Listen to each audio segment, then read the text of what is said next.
আসসালামু আলাইকুম প্রিয় শিক্ষার্থী, আশা করি তোমরা সবাই ভালো আছো। এ পর্যায়ে আমি পঞ্চম শ্রেণীর বিষয় গণিত এর বাড়ির কাজ 10 নিয়ে আলোচনা করব। বরাবরের মতো প্রথমে আমরা প্রশ্নটি পড়ে নেব, এরপর আমরা উত্তরে যাব।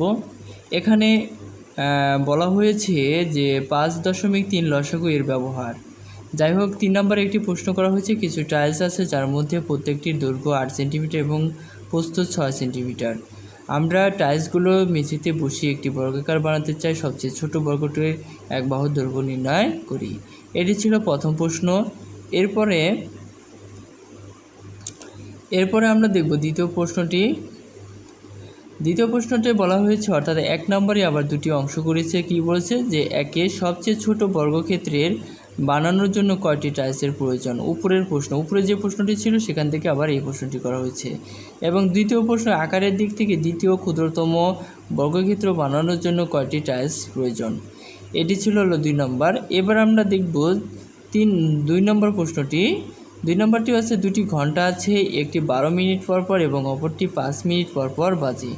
যদি ঘন্টা দুটি একসাথে বিকেল 3টায় বাজে, পরবর্তী কখন পুনরায় একসঙ্গে বাজবে। এটি ছিল 2 নম্বর। এবং 3 নম্বরটা দেখে, একটি বাস স্টেশন থেকে ক কোম্পানির বাস 15 মিনিট পর পর এবং খ কোম্পানির বাস 25 মিনিট পর পর ছাড়ে। যদি সকাল 8:45-এ দুইটি কোম্পানির বাস একত্রে ছাড়ে, পরবর্তীতে কখন পুনরায় একসাথে ছাড়বে। এই ছিল মূলত প্রশ্নগুলো। এবার আমরা উত্তরগুলো দেখে নেব। আমরা প্রথমে প্রশ্নগুলো ভালোভাবে পড়ে নেব। এখানে কি আছে, কিছু টাইলস আছে যার প্রত্যেকটির দৈর্ঘ্য 8 সেন্টিমিটার এবং প্রস্থ 6 সেন্টিমিটার। আমরা টাইলসগুলো মেঝেতে বসিয়ে একটি বর্গক্ষেত্র বানাতে চাই। সবচেয়ে ছোট বর্গটির এক বাহুর দৈর্ঘ্য নির্ণয় করি। এটি ছিল মূলত প্রশ্ন। এখানে একটি বিষয় যে এক বাহুর দৈর্ঘ্য বের করার জন্য আমরা লসাগু করব না গসাগু করব। এটি ভালোভাবে বোঝার উপায় হচ্ছে, এখানে সুন্দর মতো বলা আছে সবচেয়ে ছোট। যদি সবচেয়ে ছোট কথাটি বলা হয় তাহলে কিন্তু অঙ্কটি লসাগু হয়। এছাড়া সবচেয়ে ক্ষুদ্রতম এটাও যদি বলতো তাহলে কিন্তু লসাগু হতো। এরপরে যদি বলতো সবচেয়ে কম, এটাও কিন্তু লসাগু হতো। যদি বলা হতো সবচেয়ে বৃহত্তম তাহলে কিন্তু গসাগু হতো। সবচেয়ে যদি বড় বলা হতো তাহলে কিন্তু গসাগু হতো। সবচেয়ে সর্বাধিক এ কথাটি যদি বলা হতো তাহলে কিন্তু গসাগু হতো। তাহলে আশা করি বুঝতে পেরেছো আসলে কোন ক্ষেত্রে যে লসাগু হয়, কোন ক্ষেত্রে গসাগু হয়। তাহলে এখানে যেহেতু বলা আছে সবচেয়ে ছোট, তাহলে কিন্তু অঙ্কটি কী হবে, লসাগু হবে। তাহলে আমি এখানে দৈর্ঘ্য আছে 8 সেন্টিমিটার এবং প্রস্থ আছে 6 সেন্টিমিটার।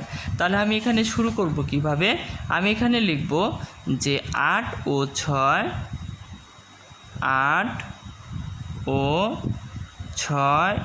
এর লসাগু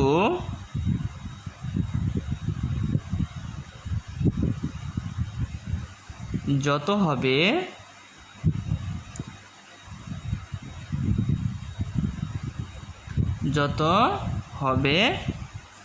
সবচেয়ে ছোট বর্গটির এক বাহুর দৈর্ঘ্য তত হবে। সবচেয়ে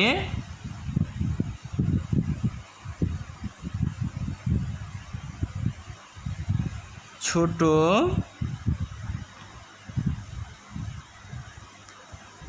বর্গক্ষেত্রটির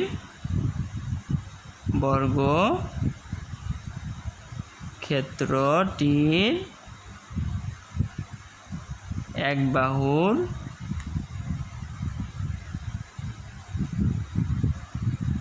দৈর্ঘ্য তত হবে। এ কথাটি আমি কিন্তু আগে প্রথমে লিখে নিলাম যে 8 ও 6 এর লসাগু যত হবে সবচেয়ে ছোট বর্গটির এক বাহুর দৈর্ঘ্য তত হবে। এই অঙ্কটি আসলে মূলত 8 আর 6 এর লসাগু যা, উত্তরটা কিন্তু তাই হবে। কিন্তু এভাবে আমাদের প্রথমে সাজিয়ে নিতে হবে। তাহলে আমি লসাগু কিন্তু দুইভাবে বের করা যায়, গুণিতক বের করে, আবার আমরা আরেকটি উপায়ে লসাগু বের করতে পারি। যেহেতু এখানে কোনো নির্দিষ্টভাবে কোনো কিছু বলা হয়নি, এর জন্য আমরা সহজ উপায়ে লসাগু বের করব। তাহলে 8 আর কত 6। এখন 8 এবং 6 যদি আমি লসাগু বের করি তাহলে 2 2 কিন্তু 8-এর মধ্যে বিভাজ্য, 6-এর মধ্যেও বিভাজ্য। এমন একটি সংখ্যা দ্বারা ভাগ করতে হবে যেন দুটি সংখ্যার মধ্যেই বিভাজ্য হয়। এখন 2 8-এর মধ্যে কয়বার যায়? 4 দুগুণ 8। 2 6-এর মধ্যে যায় কয়বার? 3 দুগুণ 6।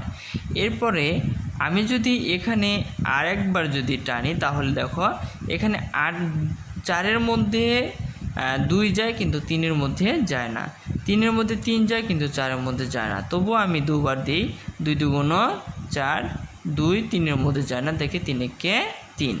এখন কিন্তু এখানে 2 এবং 3 এই 2 এবং 3 দুটি কিন্তু মৌলিক সংখ্যা বের হয়েছে। যেহেতু মৌলিক সংখ্যা বের হয়ে গেছে তাহলে এখানে কিন্তু কোনো গুণনীয়ক নেই। তাহলে আমি এখানে লিখতে পারি অতএব নির্ণয় লসাগু সমান, আমি এগুলোর সংখ্যাগুলো কি এখানে নিয়ে আসবো। তাহলে 2 গুণন 2 গুণন 2 গুণন 3। এখন এখানে যদি আমি বলি এইগুলোর সংখ্যা কি করতে হবে? গুণ দিতে হবে। কীভাবে গুণ দিতে হবে? যেমন 2 দুগুণ 4, এখানে 4, আবার 4 আবার 2-এর সাথে কী হবে? গুণ। 4 দুগুণ 8, 8 আবার 3-এর সাথে কী হবে? গুণ। তাহলে 3 8 24। অতএব নির্ণয় লসাগু কিন্তু আমাদের কত বের হয়েছে? 24 বের হয়েছে। অতএব লেখা যায় যে অতএব সবচেয়ে ছোট বর্গক্ষেত্রটির এক বাহুর দৈর্ঘ্য 24, যেহেতু এগুলো কী ছিল? সেন্টিমিটার, এর জন্য লিখবো যে 24 সেন্টিমিটার। তাহলে লিখবো যে অতএব সবচেয়ে ছোট বর্গটির ক্ষেত্রটির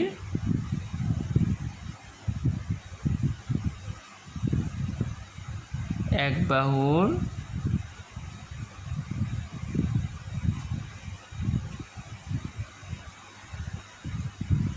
দৈর্ঘ্য কত? 24 সেন্টিমিটার। এটি ছিল মূলত উত্তর। আশা করি তোমরা এই অঙ্কটি বুঝতে পেরেছ। এবার আমি পরের অঙ্কটি দেখাবো কিভাবে সমাধান করতে হবে। এখানে আবার পরে বলা হয়েছে উপরের প্রশ্ন, অর্থাৎ এখানে যে প্রশ্নটি আছে ওই উপরের প্রশ্নের উপর ভিত্তি করে একে বলা হয়েছে সবচেয়ে ছোট বর্গক্ষেত্রটি বানানোর জন্য কয়টি টাইলস প্রয়োজন হবে। সবচেয়ে ছোট কিন্তু বর্গক্ষেত্রটির এক বাহুর দৈর্ঘ্য কত হয়েছে? 24 সেন্টিমিটার। বলছে এই 24 সেন্টিমিটার বর্গক্ষেত্রটি বানানোর জন্য কয়টি টাইলসের প্রয়োজন। তাহলে আমরা এটা বের করার জন্য কি করব? যে 1 নম্বর সমাধান। যেহেতু এখানে বর্গক্ষেত্র কথা বলা হয়েছে, কি বলা হয়েছে? সবচেয়ে ছোট বর্গক্ষেত্র বানানোর জন্য কয়টি টাইলসের প্রয়োজন। আমরা জানি বর্গক্ষেত্র সমান সমান আমরা জানি এক বাহুর দৈর্ঘ্য গুণ এক বাহুর দৈর্ঘ্য। যেহেতু এক বাহুর দৈর্ঘ্য কত? 24, এর জন্য এক বাহুর ক্ষেত্রফল অর্থাৎ এক বাহুর দৈর্ঘ্যের ক্ষেত্রফল বা এক বাহুর দৈর্ঘ্যের ক্ষেত্রফল বের করার জন্য অবশ্যই ক্ষেত্রফল বের করার জন্য কি করতে হবে? আমাদের 24-এর সাথে 24 কী করতে হবে? গুণ দিতে হবে। তাহলে আমরা ক্ষেত্রফল বের করতে পারবো। এর জন্য আমরা প্রথমে কি করব? যে টাইলসের ক্ষেত্রফল আগে বের করি। যে টাইলসের ক্ষেত্রফল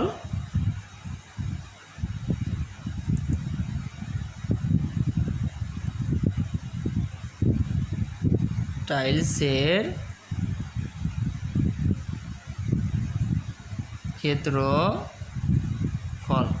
তাহলে এখানে টাইলসের ক্ষেত্রফল বের করার জন্য টাইলসের কিন্তু কত ছিল?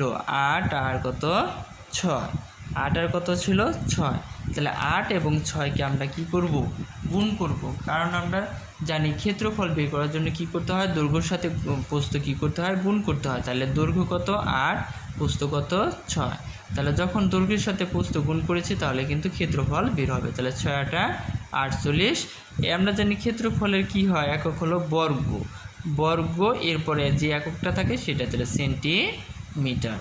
তাহলে কিন্তু আমরা এই বিষয়টা বুঝতে পেরেছি যে টাইলসের ক্ষেত্রফল বের করেছি। টাইলসের দৈর্ঘ্য ছিল 8 আর প্রস্থ ছিল 6। ক্ষেত্রফল বের করার জন্য 8-এর সাথে 6 গুণ দিয়েছি, কারণ হচ্ছে ক্ষেত্রফলের সূত্র কি? দৈর্ঘ্য গুণন প্রস্থ। এরপর বর্গ, তারপরে একক। আশা করি এটি বুঝতে পেরেছো তোমরা। এরপরে এটা ছিল টাইলসের ক্ষেত্রফল। এবার আমরা এক বাহুর দৈর্ঘ্যের ক্ষেত্রফল বের করব। তাহলে আমরা এখানে লিখব যে সবচেয়ে ছোট বর্গক্ষেত্রটির ক্ষেত্রফল, সবচেয়ে ছোট বর্গক্ষেত্রটির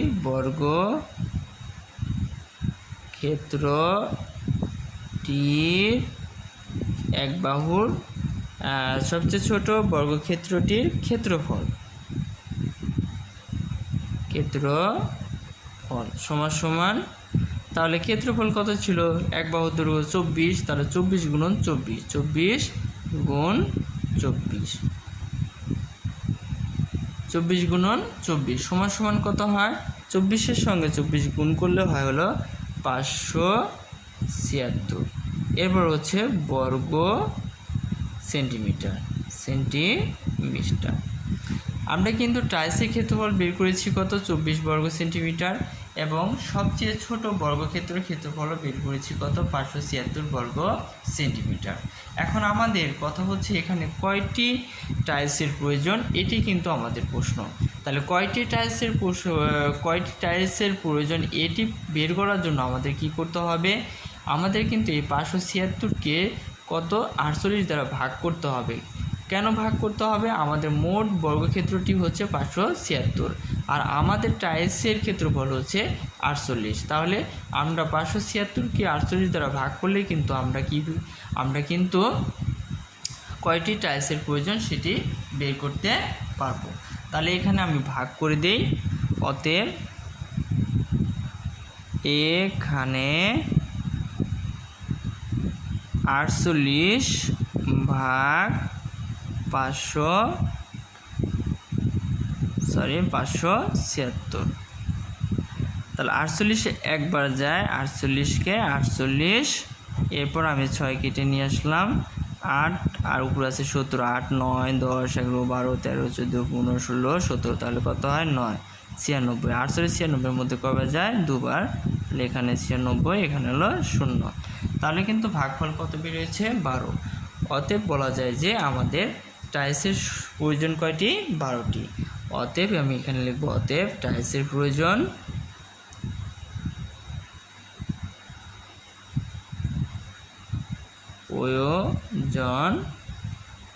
12টি। আশা করি তোমরা এই অঙ্কটিও বুঝতে পেরেছো। এবার আমরা পরের অঙ্কটি দেখব।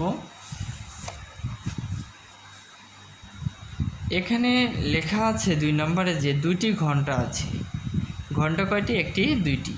বলা আছে একটি 12 মিনিট পর পর এবং অপরটি 5 মিনিট পর পর বাজে।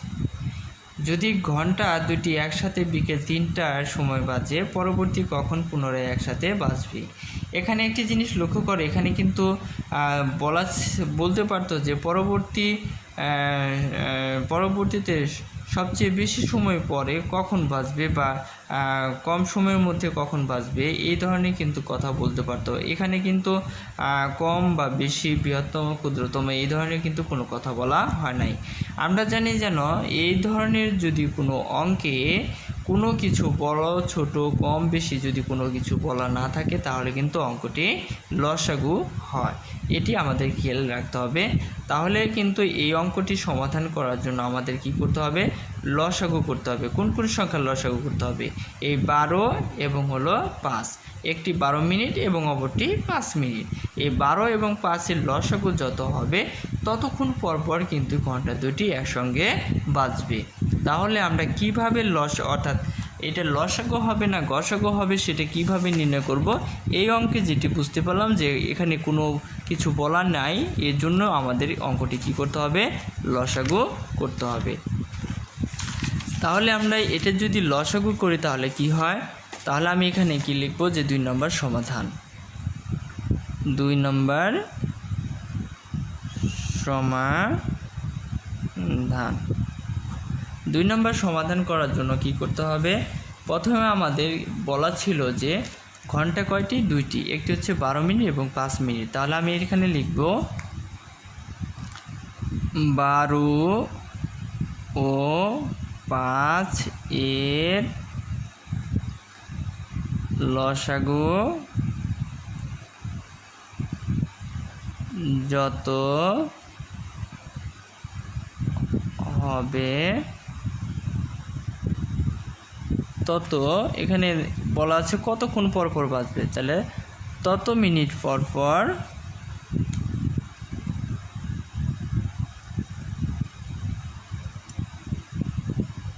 পর পর ঘন্টা দুইটি একত্রে বাজবে। অর্থাৎ 12 এবং 5-এ যে লসাগুটা হবে এই লসাগুই কিন্তু এই লসাগুই হবে মিনিট, আর এই মিনিট পরপরই কিন্তু ঘন্টা দুটি একসঙ্গে বাজবে।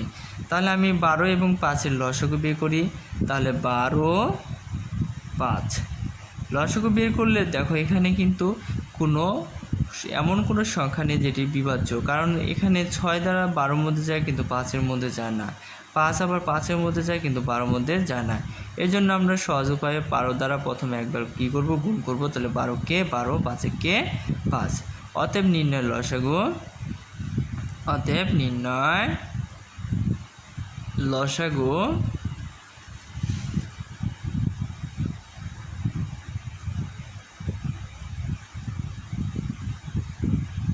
12 গুণন 5 সমান 5 12 60।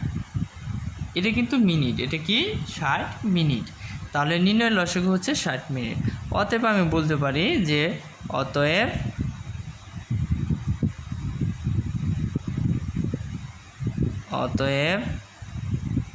ঘন্টা দুইটি 60 মিনিট বা 1 ঘন্টা পর পর একত্রে বাজবে। আমরা কিন্তু বের করেছি যে ঘন্টা দুইটি একত্রে বাজবে 60 মিনিট বা 1 ঘন্টা পর পর। এখন এখানে বলা ছিল যে ঘন্টা দুইটি যদি একসঙ্গে বিকেল 3টায় বাজে, পরবর্তীতে কখন বাজবে, তাহলে 3টায় যদি বাজে প্রতি ঘন্টা ঘন্টা বাজে, তাহলে পরবর্তীতে বাজবে 3-এর সাথে 1 ঘন্টা কী হবে, যোগ হবে, তাহলে বিকেল 5-4টায় বাজবে। তাহলে আমি আবার বলতে পারি সুতরাং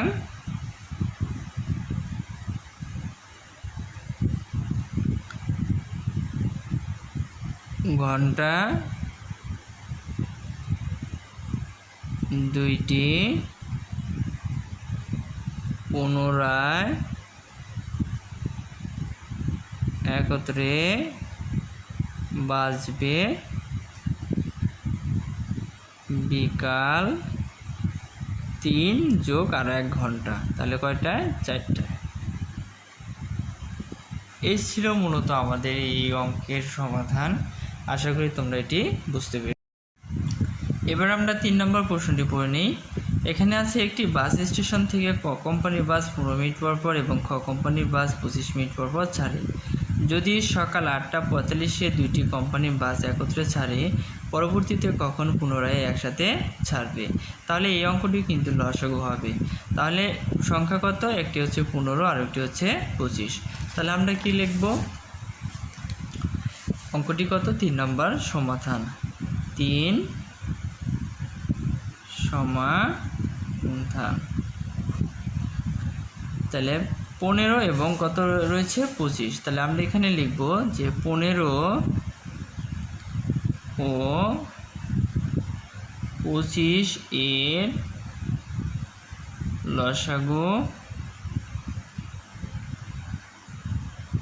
যত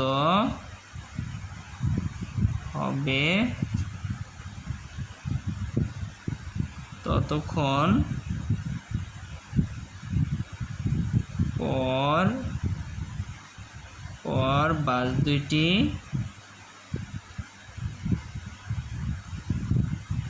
একত্রে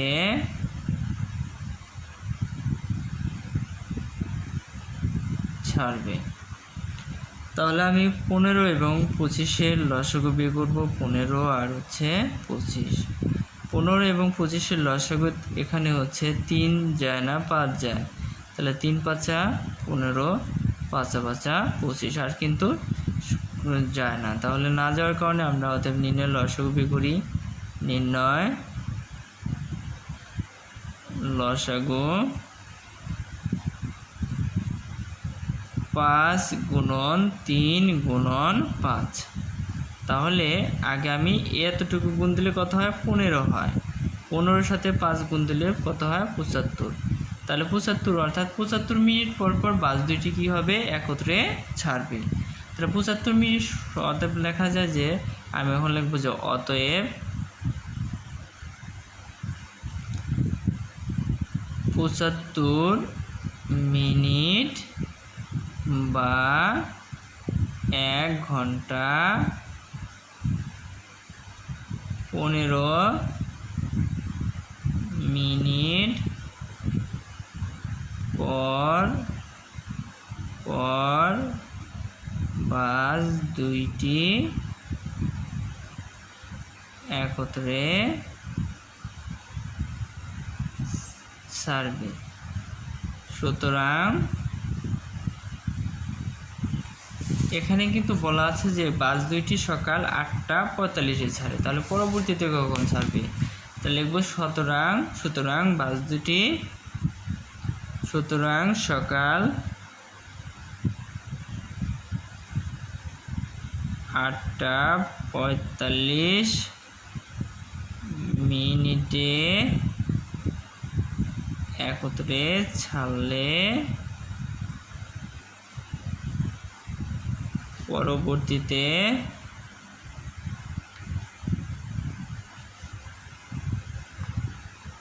ছাড়বে সকাল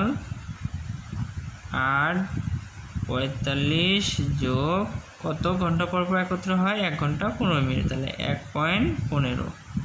তাহলে কি হয়? 15 আর হচ্ছে 45 1 ঘন্টা হয়, তাহলে 0 0 আর হচ্ছে 2 আর 8 হলো 10, এটা আসলে যোগফল 10 হয়, তাহলে সকাল 10টায়। এটি ছিল আসলে মূলত এই অঙ্কের সমাধান। আশা করি সবাই বুঝতে পেরেছেন।